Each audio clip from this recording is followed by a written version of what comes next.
Hi there, Natalie. How are you today? Oh, I'm good, thanks. How are you? I'm good. My name is Jillian. I'm just a second year nursing student. And I understand that your dad has been recently diagnosed with dementia.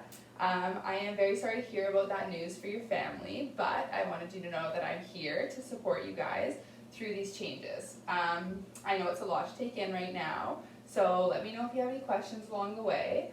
I am going to take some notes on my computer if that's okay with you. Yeah, of course. Okay, sounds good. First off, I would just like to get a better understanding of how you're feeling about the diagnosis. Ugh, it's just been really overwhelming. I knew that Dad was just getting more and more confused, and I just thought it was kind of like an old age thing because that's what happens with old age. That's what I've had from experience. And then it just got to be too much. I would be on the phone with him, and I would say, "Okay, Dad, I'm coming over," and then I'd go to his house, and he would be shocked to see me. And I was like, "Dad, I saw you like 10 minutes ago, or I talked to you on the phone like 10 minutes ago." And yeah, I just never really expected it. And it's just like really weird because my dad has always been so sharp and always just been so there for us. And now it's just like he's not the same. It's definitely overwhelming.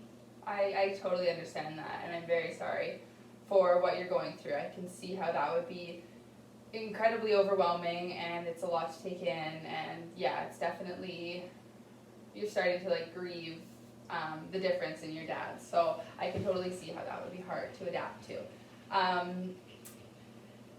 It is just normal to feel uncertain, but I'm happy to be here to help you address those feelings. I want to reassure you that your healthcare team is here to support your family in all aspects, including your dad's needs and your needs as well. I want to make sure that you guys do have good ways of taking care of yourselves.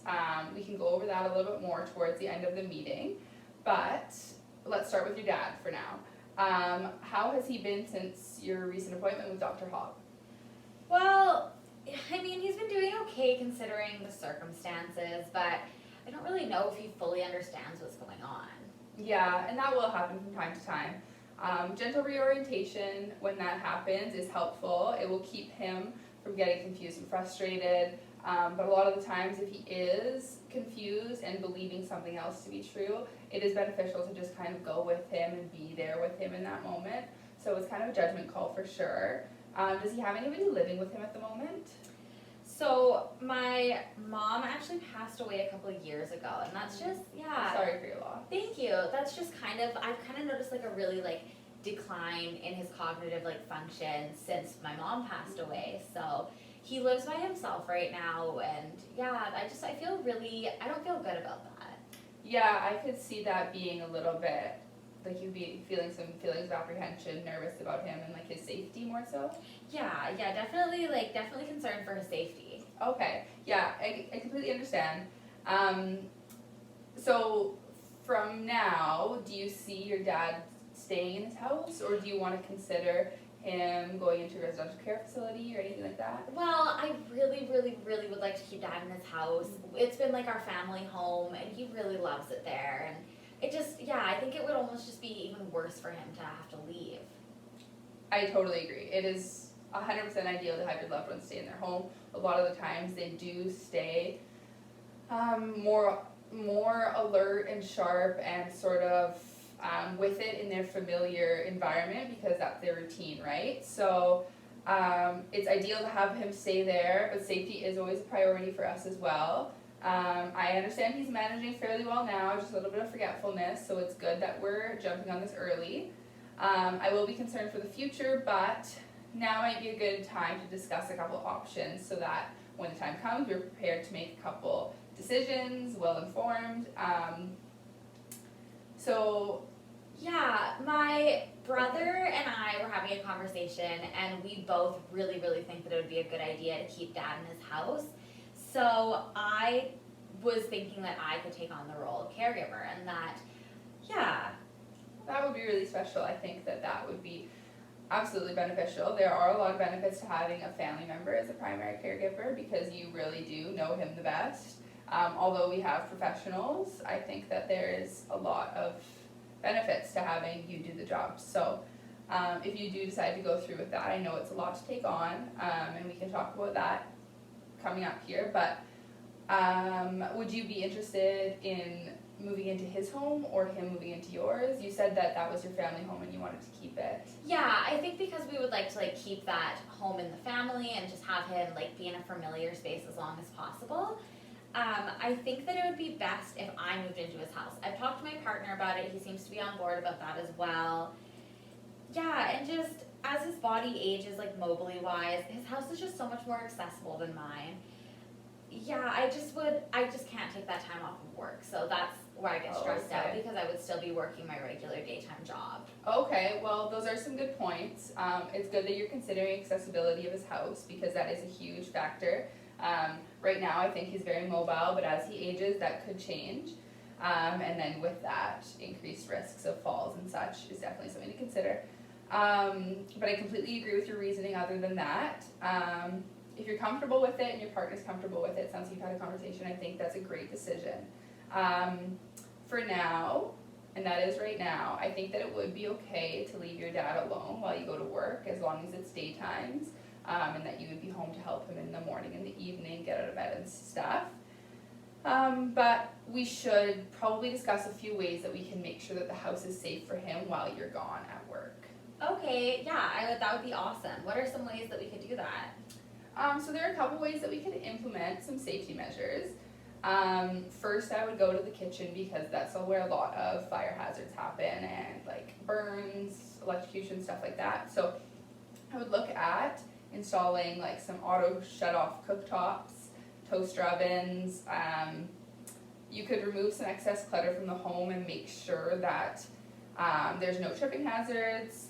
You could reduce the water temperature of the hot water heater so that if he does, say, turn the hot water on full throttle, he's not burning his skin.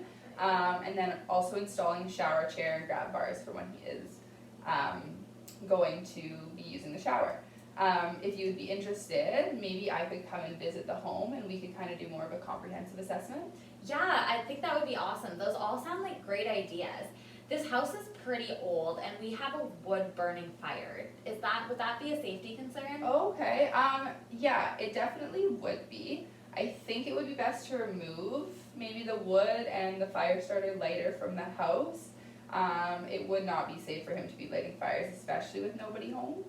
Right. So yeah, we could definitely have a look at that. Okay. But yeah, that sounds like, I'm glad that you brought that up. Yeah, definitely a concern. I just like have some anxiety around it. Like, what if my dad's disease progresses so far that I am not able to take care of him? I don't think that I would be able to take the time off of work and be there full time, but I'm willing to support him in like the days and nights for sure. Well, it is really good that you're thinking about that now because then we can plan for the future. So although it isn't necessary right now, it's a really good idea to open these conversations so that when the time comes, the decisions are easier to make and you know what to expect when the time comes. So there are a few directions we could go with your dad's care if you're no longer able to take care of him. One is that we could have him as a community patient.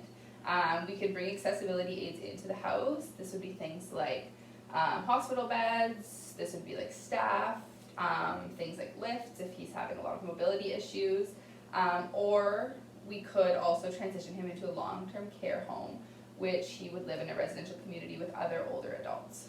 Oh, okay. Yeah, I really like that idea of home support, but if that is not something that's going to work for us, can you tell me more information about long-term care? Oh, absolutely. Yeah, for sure.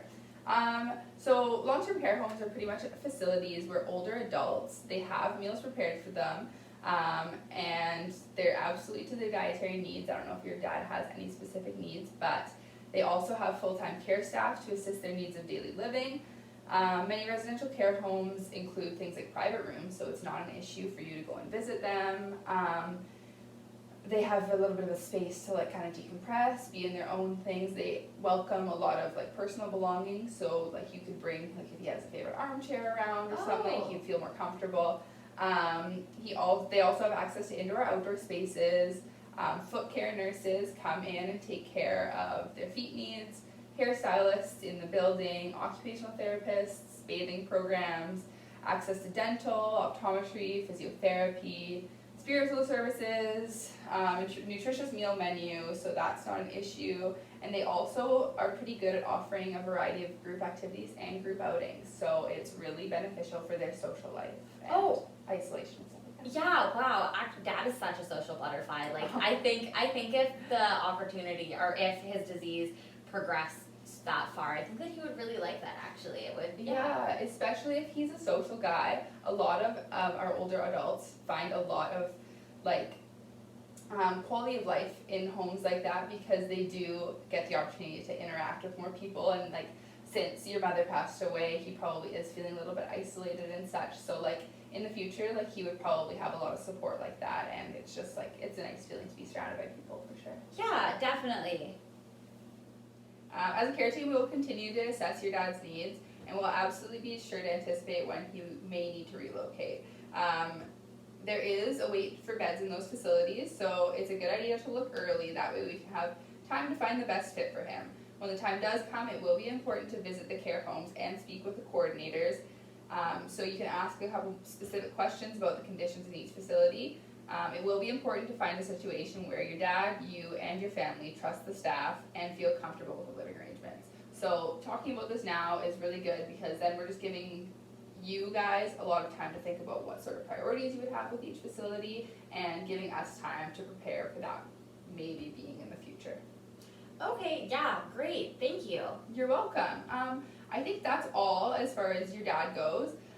Did you have any other questions for me right now? No, that was so awesome. Really informative. Thank you so much. It definitely eased a lot of my anxieties about my dad. Oh, good. Sounds good. I do have a couple resources for you and your family, so that you guys can make sure to take care of yourselves during this time as well. I'll make sure to print those off for you, as well as my email, my contact information, and this is just the beginning of us care planning for your dad and your family, so this will not be the last time you see me, and I'll be around whenever you have any questions for me, so don't be shy, reach out. Perfect. Thank you so much. Oh, you're welcome. It was a pleasure meeting you today. today. It was nice to meet you too. Awesome. Thanks, Natalie. Bye.